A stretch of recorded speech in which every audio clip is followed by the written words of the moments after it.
Jeff from Two Hacks Garage. Well, back up at Kyle's Hack Shack.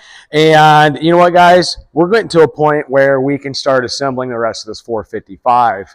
One thing we do need to do just to get some numbers down is we need to measure the bores. We need to check the ring gap on this. And the reason we're doing that is we want to get all these numbers for the next person. So when they get this short block, they can determine what they're going to be able to use it for.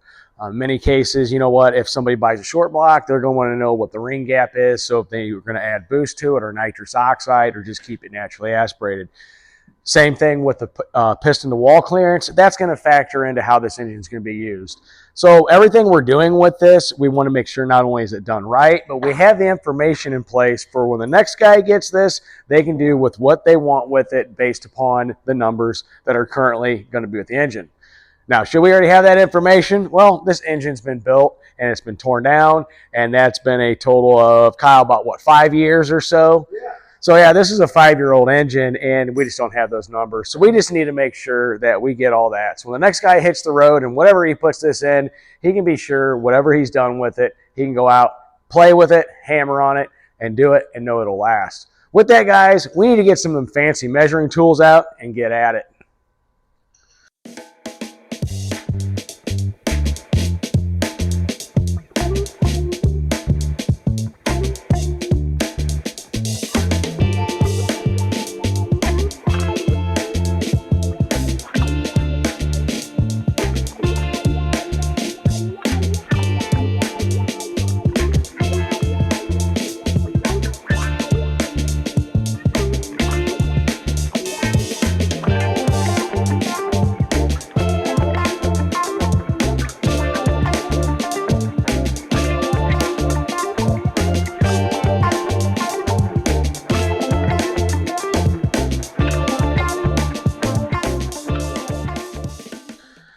All right, so we went ahead and we measured the bores, and basically he saw us with our dial bore gauges. And what we did is we set it to a spec of a 455 40 thousandths over, which is 4.191. And then we set our micrometer to that. We got our dial bore gauges set up to that, and then we measured all the cylinders. And what I like to do is measure top, middle, bottom, this way and then this way. There is 0 bore taper in this, and all these cylinders came up to be exactly 4.191. And then from there, I had, in the beginning of this, I went ahead and threw some piston rings in here, and using the paperwork that Kyle's actually working on now, and the paperwork that came with the pistons, it's general guidances. And basically, you have different applications. You have your ring gap factor and the different applications for this. So what we ended up doing is I had measured that out, and we had figured out these are gapped at about 23 thousandths. So doing the math on that, which is what you do, is you take your ring gap factor times your bore, and that's going to tell you, what the application is. Now, when you actually do this, that's when you cut your rings and make sure they're good. So when these were not cut, if you want to call it, when these were ground down, fitted for these cylinders, these were actually done so you can add a power adder to it, like a turbo, nitrous, or supercharger. So the next person that's getting this engine, they can actually spray it, boost it, whatever they want to do with it, depending on the compression, of course. And these were kind of high compression pistons. So whatever cylinder heads they put on this, they'll have to factor it in. But we do know that this thing is set up for at least nitrous oxide. On to the next step.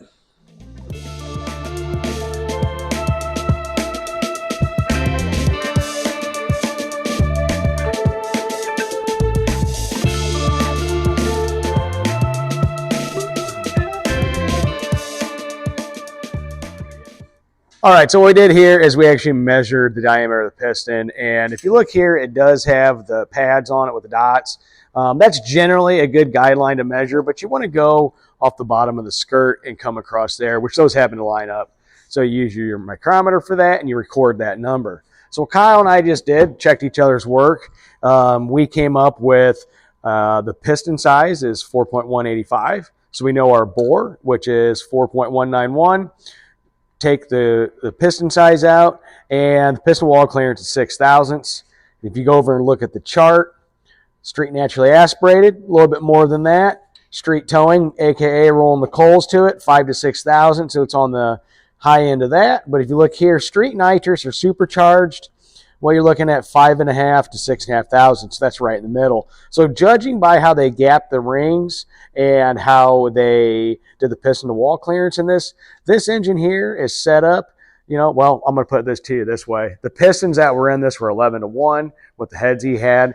I'm guessing that when this engine was machined and all that, they set it up for either a light boost supercharger or nitrous oxide. So yeah, that's a performance engine right there. So these are all good numbers to have, and we got some more to get.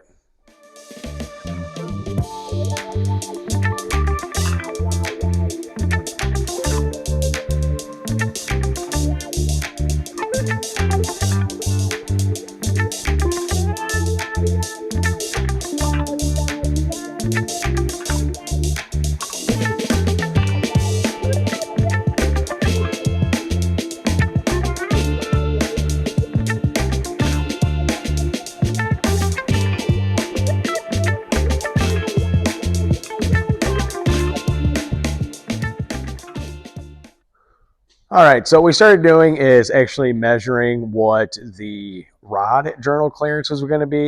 In another video, we showed you how we set everything up with the main cap studs on it and use our dial bore gauge and everything to determine what the actual main clearance was. And we also, in another video, we measured the actual crankshaft, the journals itself. I just went ahead and measured that again using a micrometer. And then what we did is we set up one of the connecting rods with the bearing in there, torqued it down, and measured that. So now we have that. So basically, you're going to take that number there, what you come up with, and you're going to deduct the rod journal size, and that's going to give you your bearing clearance. So this is about 3/1000ths on the rod journals.